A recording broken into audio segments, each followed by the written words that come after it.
Orayot Dafé.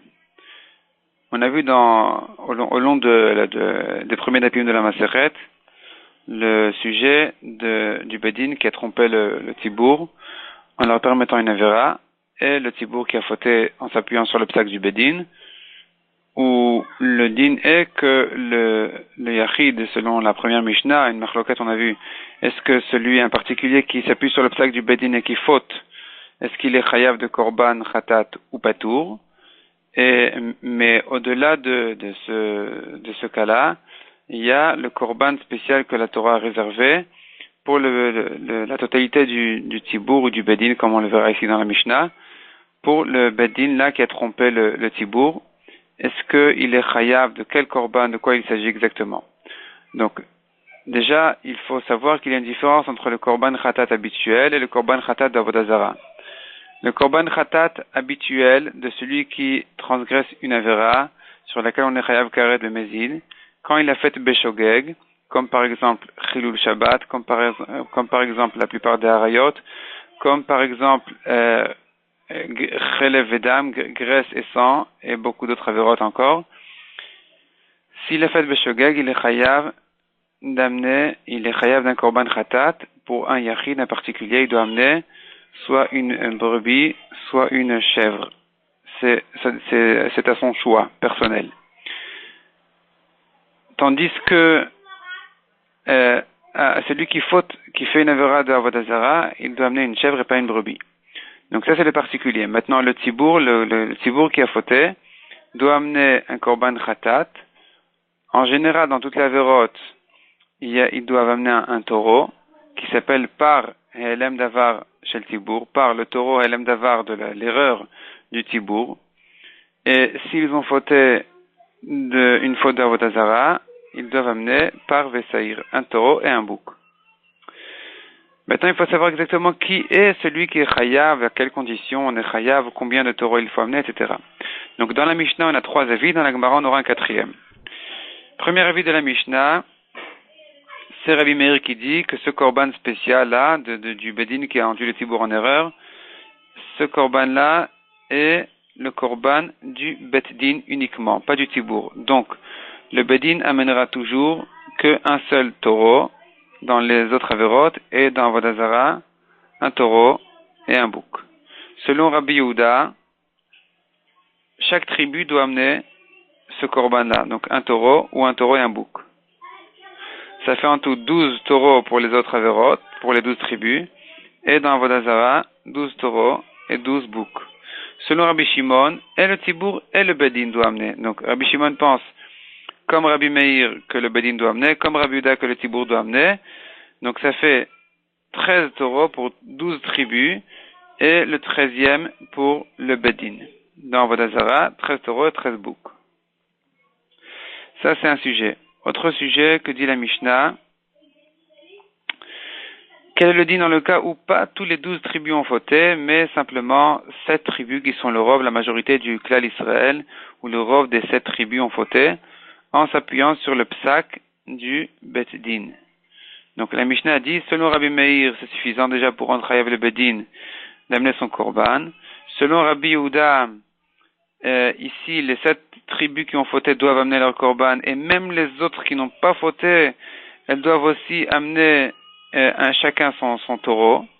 Selon Rabbi Shimon, seules les tribus qui ont fauté et le Bedin doivent amener leur korban. Ça fait en tout 8 taureaux.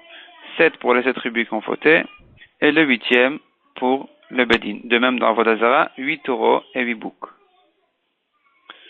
Autre sujet de la Mishnah, une tribu qui a fauté, un chevet qui a fauté en s'appuyant sur le psak du Bedin, mais pas du Bedin général de tout Israël, mais de son Bedin particulier à ce chevet-là, est-ce que ce chevet-là devient chayav? Est-ce que ce korban-là est réservé aussi à un cas pareil? Le korban spécial du par Elem Davar Shel Tibour, est-ce qu'il est réservé aussi à un cas pareil? La Mishnah dit que selon Rabbi Yehuda, effectivement, ce chevet est chayav. Et les autres shvatim sont pturim. Selon Chachamim, on est chayav de ce korban-là que dans le cas d'un psak du Bedin Agadol, du grand Bedin de tout Israël.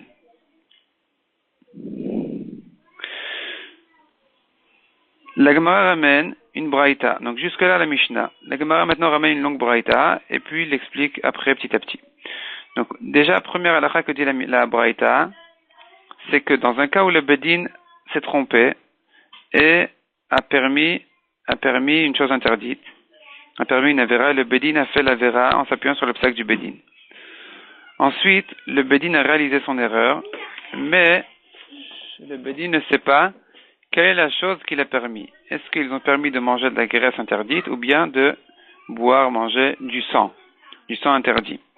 Le tibour a fauté et a mangé de la graisse et a bu du sang et on ne sait plus quelle était l'erreur du Bedin, quel était le psak du Bedin. Est-ce que le Bedin se sont trompés de permettre le chelev ou le dam? La Braïta a dit que dans ce cas-là, le Bedin n'est pas tour. Puisqu'il faut savoir, il faut connaître la faute. Donc la Gemara précise, contrairement à un yachid, qui n'a pas besoin de savoir, selon un avis, quelle est sa faute. Donc celui qui sait qu'il a fauté, il ne sait pas s'il a mangé de la graisse ou il a bu du sang, mais il sait qu'un des deux il a fait. Donc celui-là est, selon un avis, chayav de korban khatat.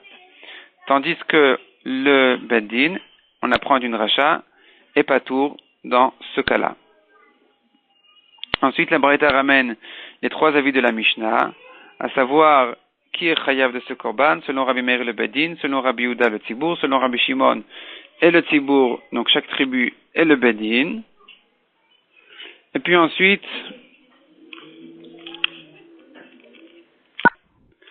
la Braïta amène un quatrième avis, celui de Rabbi Shimon ben Elazar, qui dit au nom de Rabbi Shimon que non seulement dans le cas où 7 tribus ont fauté, mais même si 6 tribus ont fauté lorsqu'elles sont la majorité du peuple, du clan Israël, ou bien 7 tribus qui sont la minorité du clan Israël ont fauté, donc ils sont la majorité en nombre de tribus, mais pas en nombre de personnes, ou le contraire, en nombre de personnes et pas en nombre de shevatim, selon Rabbi Shimon ben Elazar, ils sont aussi chayavim de korban. Ensuite, les Gemara ramènent toutes les drashot de chacun de ces 4 avis-là, comment on apprend des psukim, leur halakha, leur avis. Et puis, les Gemara rajoute der hagav encore une halakha, à savoir que ce korban-là concerne le cas où le bedin a été possèque en erreur, et le tzibour a fauté en s'appuyant sur le bedin. Il n'y a pas besoin que le bedin ait aussi lui-même fauté, mais par contre, il faut que le bedin se soit trompé dans son psak, et le tzibour qui se soit appuyé sur le bedin pour fauter, selon le psak du bedin. Et la Gemara ramène là-dessus aussi des drashot. Donc, ça, on apprend de Mene Akahal, donc c'est le bedin qui se sont trompés et le tibour qui ont fauté. Donc, on voit ici aussi que le Kahal a dû fauter. Ça, on l'apprend de 2 psukim qui se complètent l'un à l'autre. Donc là, je passe déjà à Moudbet. C'est un pasuk qui dit Mene Aeda, donc c'est le bedin. Ne'esta lishgaga, la vera a été faite. Donc le bedin s'est trompé, c'est le menaeda, et l'erreur a été faite, pas par le bedin lui-même, parce que le pasuk aurait dû dire le bedin a fait. Elle a été faite par d'autres personnes, donc c'est le tibour. Et un deuxième pasuk qui complète cette racha qui dit le cholam bishgaga, c'est tout le peuple qui s'est trompé, qui a fauté. Le bedin en se trompant dans le psak, et le tibour en faisant la vera. Et la Gemara explique pourquoi est-ce qu'on a besoin de ces 2 drachot-là, ces 2 psukim-là. Ensuite, la Gemara pose une question. Un chevet, selon Rabbi Yehuda, qui a fauté en s'appuyant sur le psak du bedin agadol, du grand bedin général de tout Israël. Donc Rabbi Yehuda a dit qu'un chevet qui a fauté en s'appuyant sur son propre bedin, Rabbi Yehuda a dit dans la Mishnah qu'il est chayav de korban. Selon Chachamim, on est chayav que sur le psak du bedin agadol. Mais quel est le din d'après Rabbi Yehuda quand un chevet a fauté en s'appuyant sur le bedin agadol? Les autres shevatim n'ont pas fauté. Donc, dans le cas où ils ont fauté en s'appuyant sur leur propre bedin, ils sont chayavim de korban et les autres shevatim sont pturim. Dans le cas où ils se sont appuyés sur le psak du bedin agadol, peut-être que ça concerne tout Israël, cette erreur-là, cette avéra-là, et que donc d'après Rabbi Yehuda qui pense que même les shevatim qui n'ont pas fauté sont chayavim d'amener un korban, peut-être qu'ici aussi, ils devraient tous amener un korban à cause de ce petit chevet, de ce chevet-là qui a fauté. Donc c'est un safek dans la Gemara amène une preuve et la repousse. Finalement, la Gemara amène une preuve, une braïta meforochet, on voit très clairement que d'après Rabbi Yehuda dans ce cas-là, non seulement une braïta, mais même on a un diouk, une déduction dans la Mishnah. On voit clairement que selon Rabbi Yehuda, dans le cas où le shevet a fauté en s'appuyant sur le bedin agadol, tous les shevatim sont chayavim, chacun d'amener son korban. Autre sujet que la Gemara, ça fait que la Gemara demande.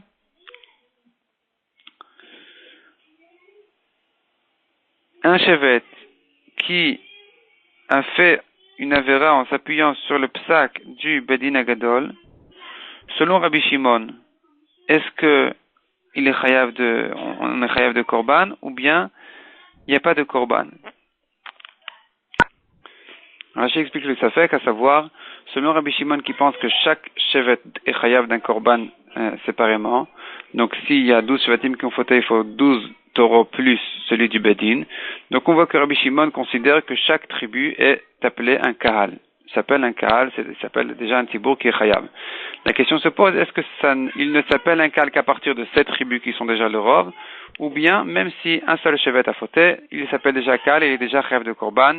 Et la Gemara prouve de la Mishnah que même un shevet est chayav, un seul shevet qui a fauté, donc pas en s'appuyant sur son propre bedin, car ce n'est que l'avis de Rabbi Yehuda de rendre chayav dans un cas pareil. Mais dans un cas où ils se sont appuyés sur le psak du bedin agadol, donc Rabbi Shimon pense que le psak du bedin agadol est le psak, et c'est dans ce cas-là que la Torah rend chayav de korban par elem davar shel tibour. Et la Gemara prouve que non seulement dans le cas où le rov des shevatim ont fauté, mais même si un shevet a fauté, puisqu'il s'appelle déjà kahal, en soi, c'est suffisant même pour un shevet de le rendre chayav de ce korban en question. Puis ensuite, la Gemara ramène des psukim, d'où on apprend qu'un shevet s'appelle kahal.